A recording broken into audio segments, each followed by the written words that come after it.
तो तैयार हैं आप इन्वेस्टमेंट की दुनिया में अपना पहला कॉन्फिडेंट कदम रखने के लिए? अगर हाँ, तो आप बिल्कुल सही जगह पर हैं। हम निफ्टी इंडेक्स फंड्स का पूरा ब्लूप्रिंट एकदम सिंपल तरीके से ब्रेक डाउन करने वाले हैं।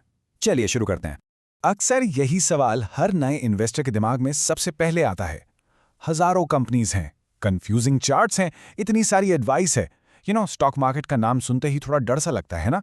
सबसे बड़ा सवाल यही है, आखिर शुरू कहां से करें? उस सारी कंफ्यूजन को एक मिनट के लिए साइड में रखिए, क्योंकि इसका जवाब बहुत ही सिंपल, पावरफुल और स्मार्ट है। निफ्टी इंडेक्स फंड ये आपके लिए स्टॉक मार्केट में एंटर करने का सबसे साफ और सबसे आसान रास्ता हो सकता है। तो अगले कुछ मिनट्स में हम क्या करने वाले हैं, ये रहा रोड मैप। हम समझेंगे कि निफ्टी 50 है क्या, इसे खरीदते कैसे हैं, एक स्मार्ट स्ट्रैटेजी एसआईपी क्या होती है, इसमें सच में रिस्क कितना है, और आखिर में एक प्रो इन्वेस्टर की तरह कैसे सोचना है। बिल्कुल क्लियर। तो चलिए सबसे पहले सबसे बेसिक सवाल से शुरू करते हैं। ये निफ्टी इंडेक्स फंड आखिर है क्या चीज? सोचने में कॉम्प्लेक्स लगता है, पर है बहुत सिंपल। ये एक स्पेशल टाइप का म्यूचुअल फंड है जो इंडिया की टॉप 50 यानी सबसे बड़ी और सबसे स्ट्रॉन्ग कंपनीज के ग्रुप को बेसिकली कॉपी करता है, आईने की तरह। इसका मतलब अगर वो टॉप 50 कंपनीज ऊपर जाती हैं, जिसे हम निफ्टी 50 कहते हैं, तो आपका फंड भी ऊपर जाएगा। सिंपल। आप एक स्टॉक नहीं, एक साथ पूरी टॉप इकोनॉमी में इन्वेस्ट कर रहे हैं। और ये 50 कंपनीज हैं कौन? अरे, ये इंडिया के सबसे बड़े नाम हैं। Reliance, HDFC bank, Infosys, TCS, आप नाम लीजिए, वो इसमें शामिल हैं। इसका मतलब ये है कि आपका पैसा देश की सबसे बेहतरीन, सबसे स्टेबल कंपनीज में एक साथ इन्वेस्ट हो जाता है। ओके, तो अब आपको क्या तो समझ आ गया। अब चलते हैं कैसे पर। आप इसे एक्चुअली खरीदते कैसे हैं? देखिए, इसे खरीदने के ना दो मेन तरीके हैं। पहला है म्यूचुअल फंड मोड, जो सबसे कॉमन और आसान है, खासकर बिगिनर्स के लिए। इसमें आपको दिन के एंड का एक प्राइस मिलता है। दूसरा है ईटीएफ मोड, जहां आप इसे एक शेयर की तरह लाइव मार्केट प्राइस पर खरीद बेच सकते हैं। लेकिन हाँ, उसके लिए डीमैट अकाउंट जरूरी है। मेरी सलाह, शुरू करने के लिए म्यूचुअल फंड वाला रास्ता बेस्ट है। और पता है इसे खरीदना कितना आसान है? सीरियसली, बस 5 सिंपल स्टेप्स। अपनी कोई भी इन्वेस्टमेंट ऐप खोलिए, सर्च कीजिए निफ्टी 50 इंडेक्स फंड, और ये सबसे जरूरी है, हमेशा हमेशा डायरेक्ट प्लान सेलेक्ट कीजिए। इससे आप बीच का कमीशन बचाते हैं। फिर अमाउंट डालिए, आप 500 रुपए से भी शुरू कर सकते हैं, और कंफर्म। That's it. मुबारक हो, आप ऑफिशियली एक इन्वेस्टर बन गए। बस इतना ही सिंपल।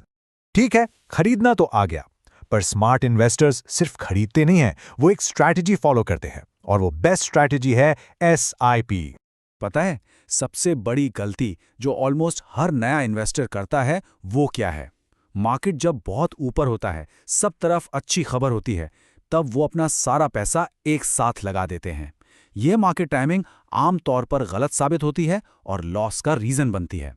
तो फिर सही तरीका क्या है? वो है एसआईपी, यानी सिस्टमैटिक इन्वेस्टमेंट प्लान। सिंपल भाषा में, हर महीने एक फिक्स डेट पर एक फिक्स्ड अमाउंट ऑटोमेटिकली इन्वेस्ट करना। मार्केट ऊपर हो या नीचे, आप खरीदते रहते हैं। ये डिसिप्लिन का खेल है, टाइमिंग का नहीं। और मैं आपको दिखाता हूं कि ये कितना पावरफुल है। चलिए एक छोटा सा एग्जाम्पल लेते हैं। मान लीजिए आप डिसाइड करते हैं कि हर महीने सिर्फ 2000 रुपए इन्वेस्ट करेंगे। बस एक छोटा सा लेकिन कंसिस्टेंट अमाउंट। 1 साल तक आपने ये किया। अब आपका टोटल इन्वेस्टमेंट कितना हुआ? सीधा सा हिसाब है, 24,000 रुपए। और इसमें सबसे अच्छी बात क्या हुई? आपने हर महीने इन्वेस्ट किया। इसका मतलब आपने अलग अलग मार्केट लेवल्स पर खरीदा, कभी थोड़ा महंगा, कभी थोड़ा सस्ता। इसे कहते हैं रुपी कॉस्ट एवरेजिंग। ये आपके रिस्क को ऑटोमेटिकली कम कर देता है। और अब आता है मैजिक।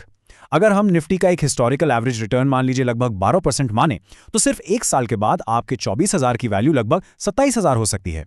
यह है मार्केट ग्रोथ और कंपाउंडिंग की पावर। और असली सीक्रेट, लंबे टाइम में ये इफेक्ट कई गुना ज्यादा पावरफुल हो जाता है। ओके, सब कुछ अच्छा लग रहा है, पर रिस्क कितना है ना? बिल्कुल जायज सवाल है, क्योंकि हर इन्वेस्टमेंट में रिस्क होता है। तो चलिए इसका सच जानते हैं। तो इसे बाकी ऑप्शन से ज्यादा सेफ क्यों माना जाता है? इसके पीछे एक सिंपल सा वर्ड है, डाइवर्सिफिकेशन। आपका पैसा एक कंपनी में नहीं, 50 अलग अलग टॉप कंपनीज में फैल जाता है। सोचो, अगर एक कंपनी बुरा परफॉर्म करती भी है तो बाकी 49 उसे बैलेंस कर लेती हैं। प्लस इसका मैनेजमेंट खर्चा, जिसे हम एक्सपेंस रेशो कहते हैं, वो भी बहुत बहुत कम होता है। यानी आपका ज्यादा पैसा आपके लिए काम करता है। लेकिन एक चीज हमेशा याद रखिएगा, टाइम यहां सबसे बड़ा गेम चेंजर है। शॉर्ट टर्म में, जैसे 1 साल में, मार्केट बहुत ऊपर नीचे होता है, इसलिए रिस्क हाई रहता है। लेकिन जैसे जैसे आप 5 साल या उससे ज़्यादा टाइम के लिए इन्वेस्टेड रहते हैं, हिस्टोरिकल डेटा बताता है कि रिस्क काफ़ी कम हो जाता है और स्टेबिलिटी बढ़ जाती है। चलिए इसको साइड बाय साइड रखते हैं डायरेक्ट स्टॉक्स खरीदने के साथ। आप खुद देखिए फ़र्क।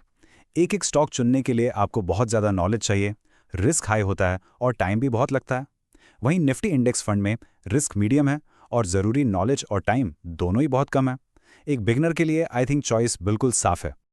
ओके, तो हमने सारी टेक्निकल चीजें कवर कर ली, पर सच कहूं इन्वेस्टमेंट ना 80% माइंडसेट का गेम है। तो चलिए देखते हैं कि एक प्रो इन्वेस्टर की तरह कैसे सोचा जाए। तो चलिए इस प्रो माइंडसेट को इन कुछ गोल्डन रूल्स के साथ लॉक करते हैं। नंबर 1, हमेशा डायरेक्ट प्लान चुनिए, no commissions. 2, expense ratio check कीजिए, जितना कम उतना बेहतर। 3, डिसिप्लिन के लिए एसआईपी का रास्ता अपनाइए। 4, लंबी सोच रखें, कम से कम 5 साल। और 5, सबसे जरूरी, जब मार्केट गिरे तो डर कर बेचिए मत। यही सक्सेसफुल इन्वेस्टर्स का सबसे बड़ा सीक्रेट है। अगर इस पूरी बातचीत से आप बस एक चीज याद रखना चाहते हैं तो वो ये है, इंडेक्स फंड के साथ आप सिर्फ एक कंपनी पर दांव नहीं लगा रहे, आप पूरा मार्केट खरीद रहे हैं।